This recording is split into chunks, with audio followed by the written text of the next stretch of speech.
最近天气无介稳定，前几天落大雨，随个出日头，所以真侪菜园的菜拢烂去。云林西里果菜市场是表示讲，最近菜有起价哦，大白价1公斤20块，起到28块。土白菜、汤匙仔菜拢起卖1倍。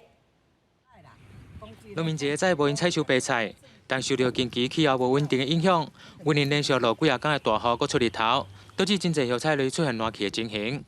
都温度较悬啊，落雨天搁出日头，就温度悬，当然嘛是较歹顾啊。哎呀，西里果菜市场表示，以近期半个月菜价来讲，规体菜价有每公斤20块起到28块，其中个叶菜类起价幅度超过3成上济。小白菜啦，它几乎是翻倍了在半个月以前，它是每公斤大概漂亮的是20块了，现在都涨到40块以上了。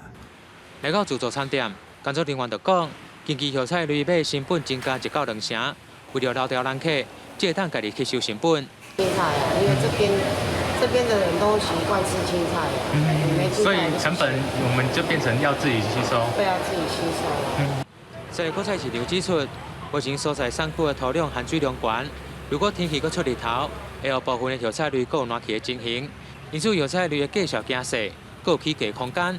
但花果类的价数起价幅度相对就较平稳，去全国有报道。